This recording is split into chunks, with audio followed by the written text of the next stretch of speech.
Hi everyone, good evening and welcome to the Manchester United Agenda. I'm joined by SHAH United and Pat Lawless, and we'll be doing a very quick preview to Real Sociedad.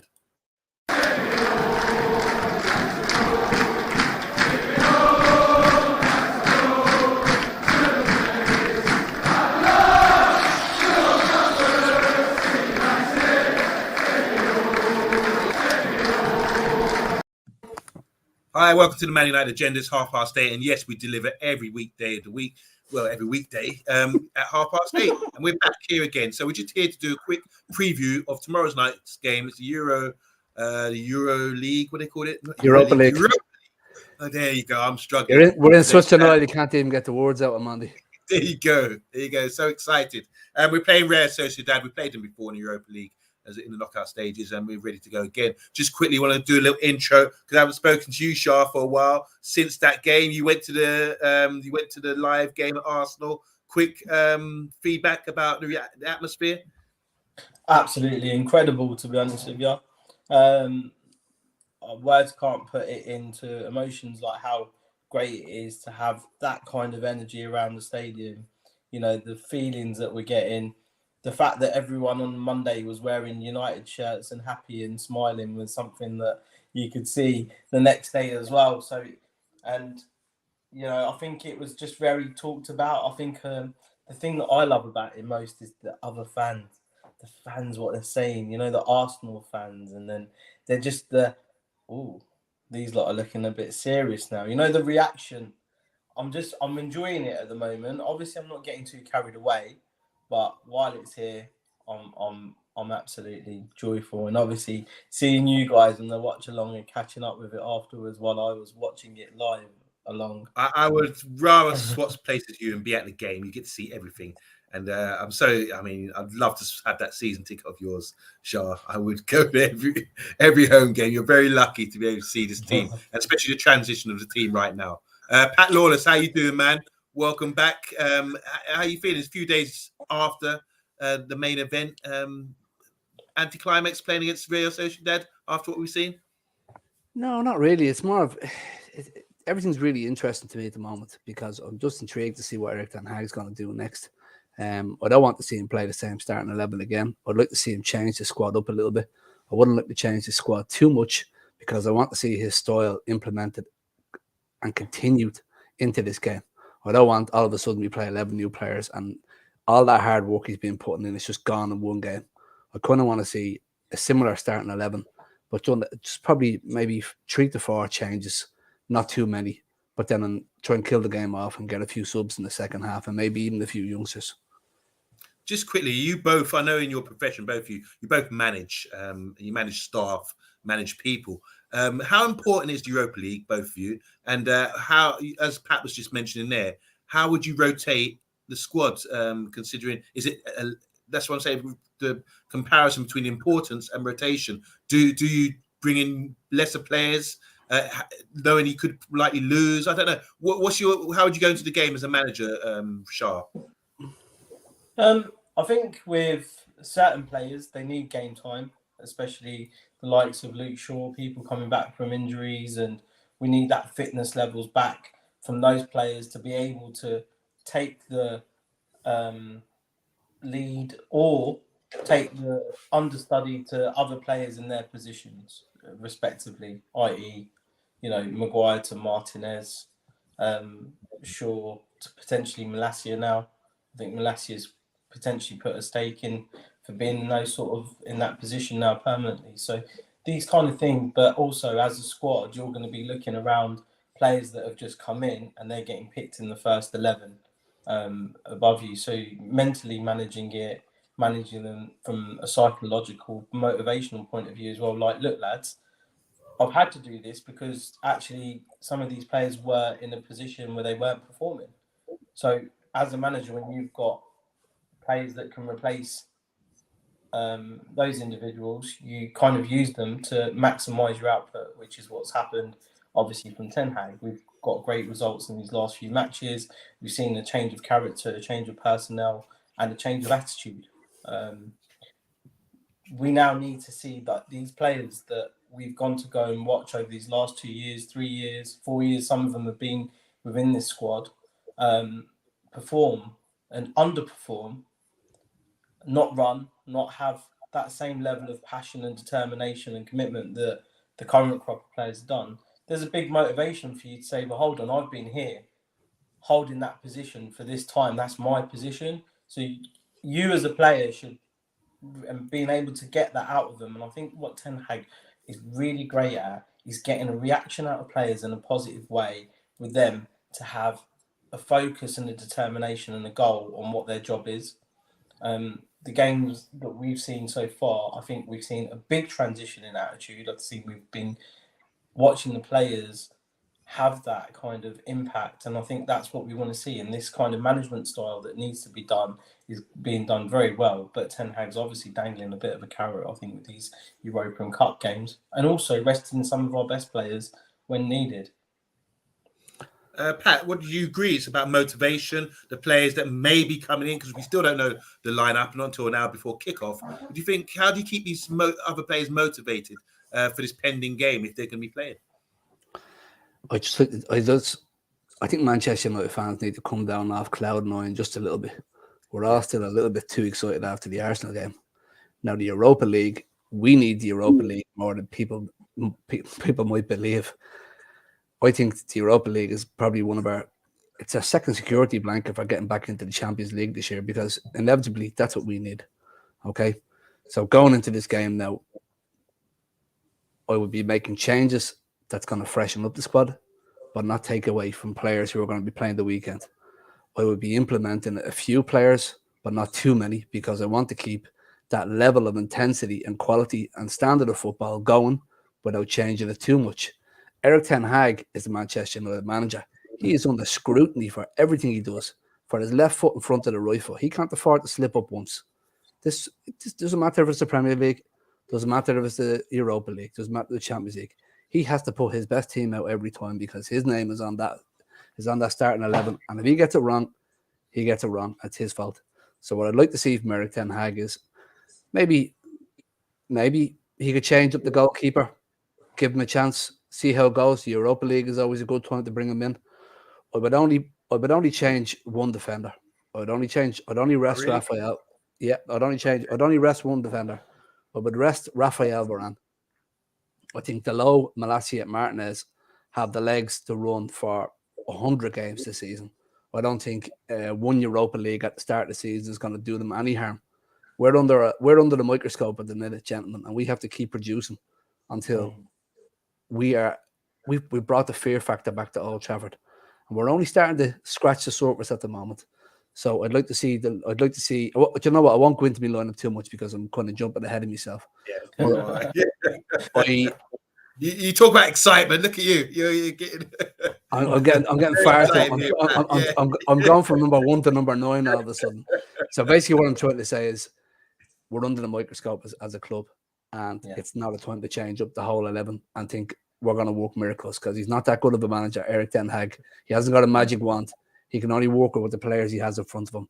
And at the moment, he has a starting 11 that's implemented a style that are working hard together, but he wants to kind of freshen them up, but not change it too much, because he's gonna have a 7-30 ratio of people who are being playing the style already, and the 30% that come in are going to have to be going, oh, so that's what you want me to do? Okay, I'll do that, and keep going.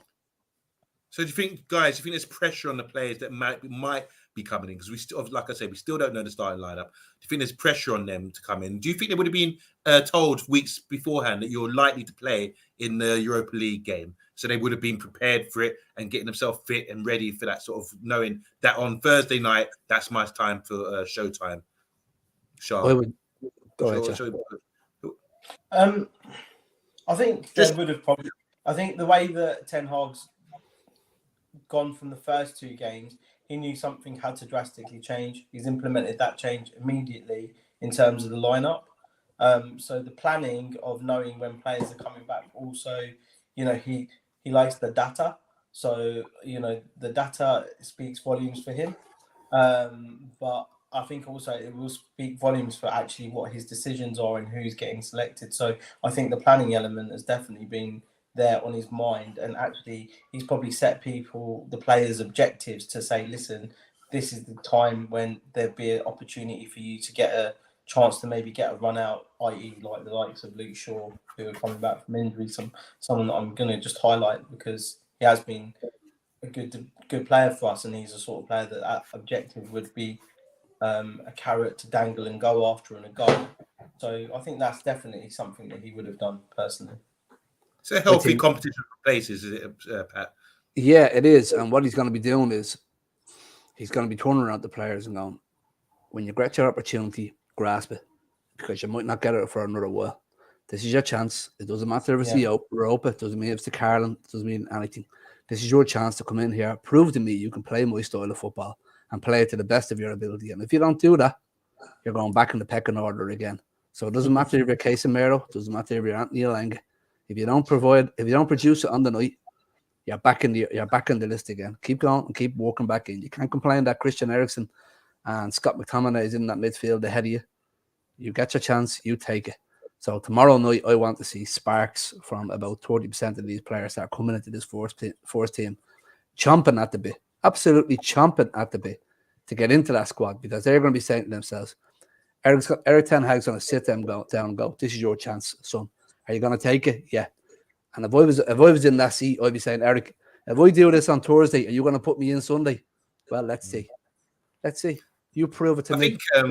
I think you guys are kind of shrewd, but I'm saying that. But then I'm reading the quote from the manager, and I forget, like you said, you just highlighted what a big job it is, and you can't afford, as we've seen this week with Thomas Tuchel, for example, you can't afford to have any slip-ups. So when asked about Europa League rotation, this is what our manager said. He said, we have to win every game. We want to win every tournament. So we take everything seriously, as Pat was mentioned there. We not only have to have a team, we have a squad, but we have to win every game. And that is the mentality Manchester United needs. Maybe I cannot keep them all happy every game, but everyone gets the game time if they perform well. Like you just said again, Pat, quite clear. As I've said, we need everyone. We have a lot of games to cover. So any thoughts on that?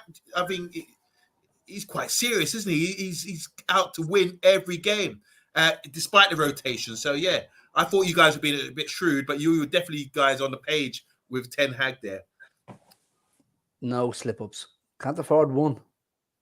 I just want to go through a few comments. At that level and that competition, to be one of the best clubs in the world and to be the best team in the world, you all have to sing from the same hymn sheet. If that's his hymn sheet, you're going to wake up every morning and you're going to have that impact on each other, you know? If I'm not getting into that starting lineup and my name's Casemiro, I'll be the first person at training ground every morning to make sure that manager sees me there. I'll be the last person leaving that training ground to make sure that manager sees me leaving last. And when I go on that pitch, I'll prove myself. And I'll be saying to the manager, right, am I back in Sunday? No, okay, keep going. And then when he goes to me, all right, this fella keeps producing the goods, and he keeps saying to me, am I in the next game? I'd say after 2 or 3 more games, this fella's ready to run through brick walls for me. Right now, I'm going to put him in. This fella's going to go. And that's when we're going to see Casemiro in about 4 or 5 games. Could be 2 weeks' time, could be 3 weeks' time, and we're going to see the real Casemiro that we're after getting from Real Madrid. I can't wait. I want to say hi to Football vs. Cancer. If you haven't subscribed, make sure to subscribe to the channel there. Aved is saying the Scousers are down 2 o'clock to be sacked. Oh, gosh. Mohammed say good evening to everyone. How you doing, Mohammed? He's saying as well, this makes Thursday night game even more enjoyable because the Scousers are down. I want to say hi to Stumpy Candletop as well in the house. He's getting knocked up. And yes, we've heard that Chelsea have sacked their manager. Big up to Matty on Football United TV. You hijacked Paddy and he and Brush as well. They were on your show earlier. Go and check that out on this channel and subscribe. I want to say hi to my colleague as well, Bath Time with Vaughan. Really brilliant show last night. I'm here to plug it. You know how I do. 10 p.m. Tuesdays. Yep, and Bath Time was fantastic yesterday. And really opened our eyes to a lot of things that you don't see firsthand when watching the game. So make sure you check that out. And just telling saying he needs the world's best Ronaldo in the starting line at all times. Consider we're going through the line. Let's just discuss a couple of players. Martial, and the manager asked about Martial. He said he's still not ready to play. It's killing me. You mentioned Luke Shaw. I want to talk about Luke Shaw, Harry Maguire, Tunzabi, all these guys in the squad, Palestri. Is there anyone in particular that you feel hasn't played, or haven't really gotten aside this season, or out of that main 11 that we have at the moment? Elanga as well, for example. Who out of the players that are in the Europa League squad would you like to see playing? Because also, my one would be Garnacho. I think Garnacho, it'd be nice to see him get a start. I know he's played under 23s and that sort of level, but I want to see him playing sort of higher level games. And this is a great opportunity against this Spanish side, Sociedad. So just very quickly, guys, going to move on to Solo's 11 soon. But name some players in the lineup for Man United that you would like to see and would be great, you're excited about as players, and you all redemption style. Like one for excitement that you want to see from the youth, and one for redemption, like a senior player that maybe he's got an opportunity to really prove himself. Start with you, Pat. Then we come to you, Shah. The two main players that I want to see in that team, but I just can't see them getting in straight away, is Charlie Savage and Sedan Iqbal. Now, Charlie Savage hasn't got as many plaudits as Sedan Iqbal, but I think the two of them are excellent together. They're like a little set of kindred spirits, how well they play in midfield together. Now, I think there's more chance of them two getting into the midfield for a cameo in the second half than the likes of Garnacho, because I think Garnacho is just a little bit too small at the moment. I think next year he'd be in the running without a doubt. That's not to say he's not going to get a run. I just think Charlie Savage and Sedan Iqbal would be better suited this year than he would. And they're my two players. What about redemption? What players are looking for redemption? Senior players, you think? Senior players who deserve redemption. Okay, so because I keep saying Erik ten Hag is under the microscope, he cannot change his back four too much, because regardless of what's happening up front, he has to make sure he has a security blanket of a good, solid defense. So if any player needs to have redemption, it has to be Harry Maguire. He needs to work his way back into that Manchester United squad, and he needs to be doing exactly what I said a few minutes ago, and turn up the train early, last to leave, and doing everything the manager says. And when he gets this opportunity in these Europa Leagues, maybe he might work his way back into the squad. But at the moment, the way Rafael Varane and Martinez are playing, there's not a hope. But he needs to keep working hard. Just want to stop you there, because we got the squad name, the 25-man squad, and we haven't got Iqbal or Charlie Savage in the squad. Are they not? No. So midfield, we've got Casemiro, Christian Eriksen, Bruno Fernandes, Fred, Scott McTominay, Palestri, Sancho, and Donny van der Beek. Forwards would be Anthony, Garnacho, Martial, Rashford, and Ronaldo. And defenders are Delot, Lindelof, Maguire, Malacia, Martinez, Shaw, Tunzabi, Varane, and Wan-Bissaka. So it's quite almost like senior first team squad, apart from Garnacho and Palestri, really. So coming over to you, Shah, what players are looking for redemption, senior players, and what young players, there's not many there, who you would want to see shine in the Europa League this year? I think with redemption, it has to be Tunzabi for me. Oh, wow. I think he's had on and off spells. He hasn't been consistent. He hasn't been given consistent game time at Old Trafford over the last 18 months since he returned from his loan spell. We went obviously to Napoli, I think it was. Didn't have much favour in there. And I'm not to say that the redemption element is more so for him to show what he can do, like he did when he played against PSG, right? I think we're all going to use that one game as a platform of where he can reach, if that makes sense. And I'd like to see him reach there, because obviously over this window, we've seen a lot of our youth talent that we've maybe had high hopes for leave. And the fact that he's still in and around the team means that there must be something there that has been seen. Not only just because we didn't have the option, no one came in for him or anything like that. I don't know. I can't speculate because I don't know. But he's a sort of player that I think with the right guidance and someone like Ten Hag, I think we're going to hopefully see a very different Tunzabi over these next couple of years. It's make or break for him, isn't it, because of his injuries? 100%, mate. 100%. It's what held him back at Villa, wasn't it? And his other loan spells. I think, did he do Forest as well? Or was that Tendon Mengi? No, Tendon Mengi went Derby. I remember he was at Villa. I remember he was at Napoli. Yeah. He was at Villa in the Championship as well. Yeah. He had a season with Villa in the That Championship. was Which played as Championship. well. So these kind of players, they're fringe players, but we just want to see them kick on. And I think a game like Real Sociedad would be an excellent game to get someone like that a chance, especially given some of the failings that we've had in our defensive lineup. But see, I'd only like to see the likes of Tuanzebe play beside a senior centre half like Varane. I wouldn't be comfortable in playing beside Maguire. Well, I think it will be Maguire Lindelof tomorrow anyway, to be honest. But yeah, I don't. Shall we go and see what Solo's 11 is? Yeah, let's do it. Yeah, Let me let's guess. go. All right, I haven't got a graphic for it. I'm just going to read it out for you. So he's gone the same formation. He's gone Dubravka in goalkeeper. Dubravka. I have trouble pronouncing that as well. Every time. So sorry. Yeah. Yeah. I'm actually looking at it. I'm reading it. I mean, I can't even say it properly. Yeah. Dubravka, I think. But we know who we're talking about. Dalot, he's gone right back. As Shah was saying, he's gone Maguire and Lindelof with Shaw, Casemiro and Fred, with Fernandes in midfield, and Anthony with Elanga and Ronaldo as the front three. So what do you think of the front three? Anthony, Elanga, and Ronaldo. Do you think Ronaldo's a dead cert to start, considering he hasn't been starting the Prem games, guys? 100%. Yeah. And overall, what do you think about Solo's 11 here? Because he's gone from midfield of Casemiro with Fred, two guys who also haven't been starting. I'm happy with his starting 11. I just think there's too much change in the back four. That's all. Yeah, you did mention that. Yeah. So do you think it's really important with the organisation of the back four? So if you throw in new guys, do you think we're going to be a bit disjointed? Are you saying? Yeah, we're not going to have the same cohesion as a squad. Like you see what the likes of Scott McTominay has been doing, dropping back, helping out.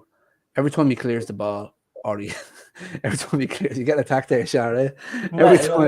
Every time he clears a ball, or he's back making a challenge, it's because he's obviously communicating with Varane. He's not just doing this out of nowhere. This is all communication with Varane. So all of a sudden you're taking Scott McTominay out of the squad and you're taking Varane out of the squad. All of a sudden you're expecting the team to work the same way.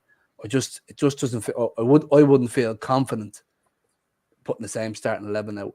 I think I've no problem with Casemiro and Fred. That's a good solid midfield, but you have to have a solid back four. And I wouldn't be too confident with three lads coming in who haven't played the system before, and it could just be like Brentford and Brighton all over again.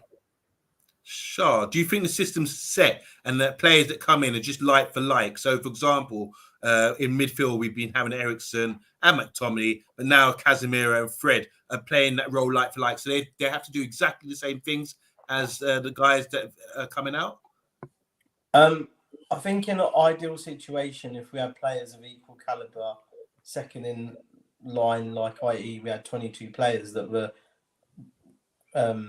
identical to one another, then yeah, I think that system would work. I think at the moment we don't have that, do we? So we've seen how influential Eriksen is in that midfield.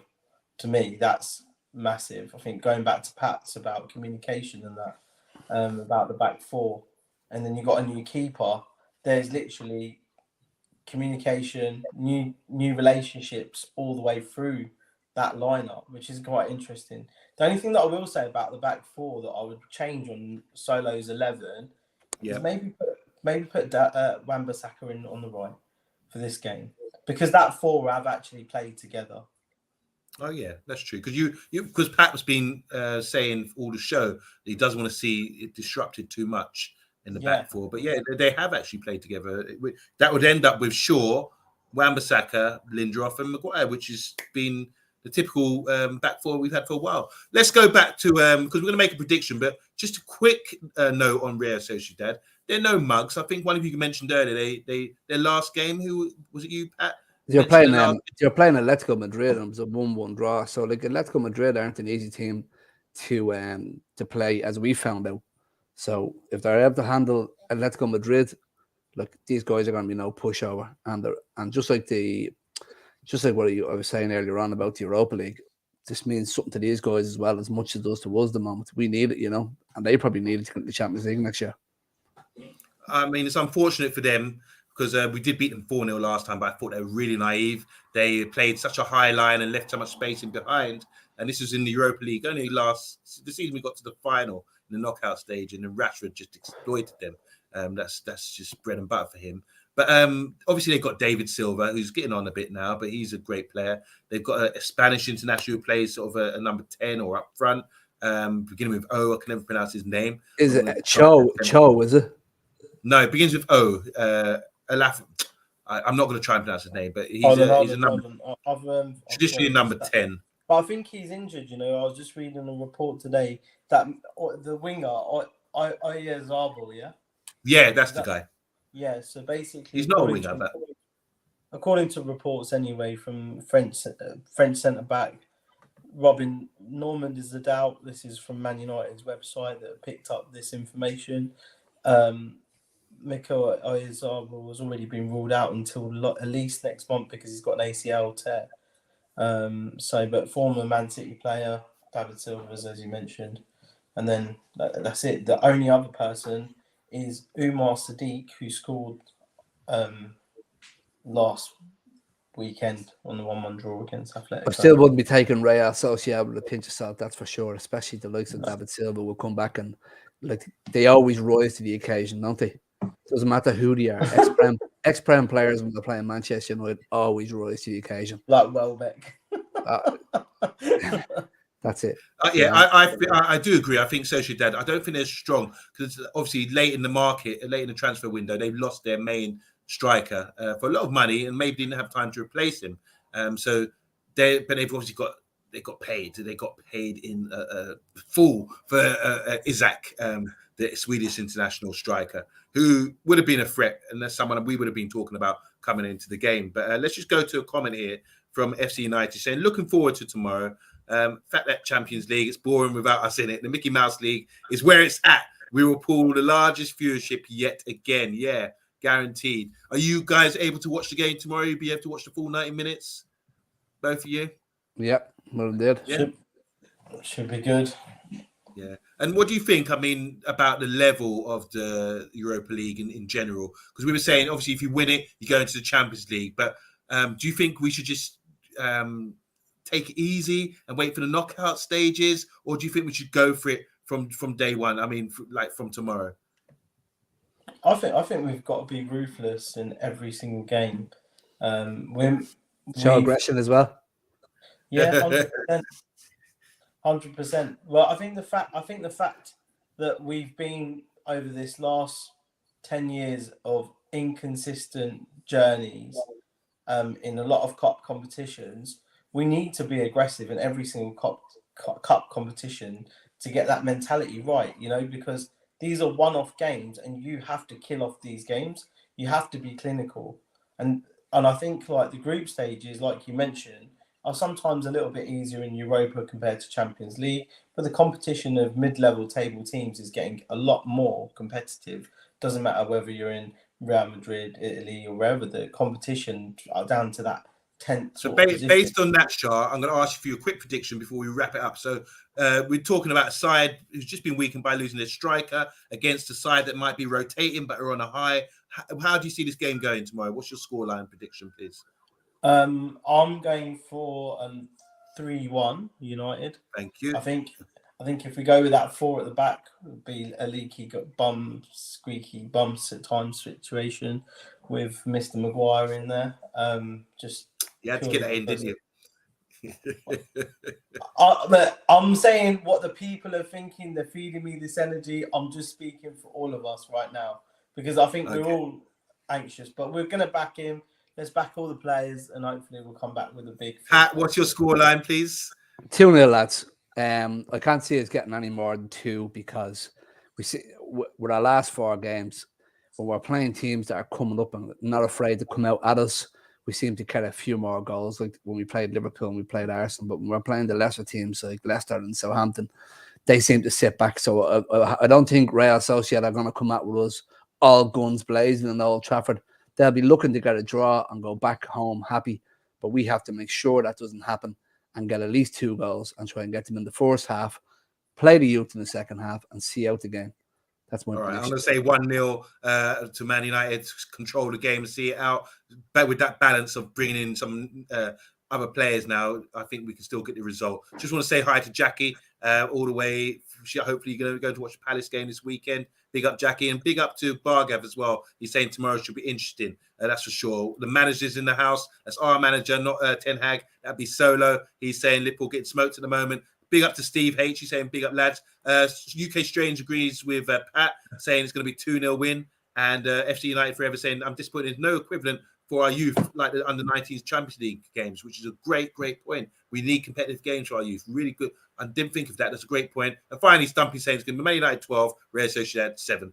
Thank you, Stumpy. We're going to sign out now, guys. I'm really looking forward to the game just to see how the system works with new players in. That's going to be a really interesting thing for me, and to see the redemption of some players, how much effort they make in by getting selected and getting a full 90 minutes. Hopefully, we'll see how it turns out. But from us at the Man United Agenda, I want to say thank you to SHAH.